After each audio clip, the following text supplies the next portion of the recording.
अशातच तेजस्वी यादवनी घोषणा केली आहे की मुंबईमध्ये बिहारी मित्र केंद्रांची स्थापना केली जाईल. बिहारी कम्युनिटीसाठी काही वेगळ्या योजना मुंबई शहरात राबवल्या जातील. याकडे कसं बघता?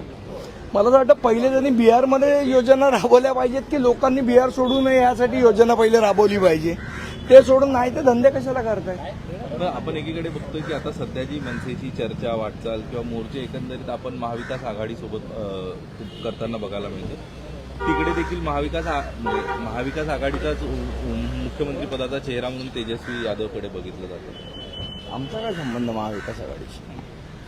तर एकीकडे विपक्षाने विपक्षाचे पक्ष असतील मनसे असतील आम्ही महाविकास आघाडीत सहभागी नाही, त्यामुळे ते बिहारमध्ये काय करतात त्याच्याशी आम्हाला काही देणं घेणं. निवडणूक आयोगावरती अनेक प्रकारची उपस्थित केली जात आहेत विरोधकांकडून. आणि आता भाजपचे जे पदाधिकारी आहेत सिल्लोडमध्ये त्यांचं असं कारण आहे की जे काही मतदानामध्ये तोड झाला त्यामुळे अब्दुल सत्तारांच्या त्यांना त्याचा फायदा झाला. त्याकडे कसं कोणी सिल्लोडमधले कोण? भाजपचे जे पदाधिकारी आहेत काय नाव?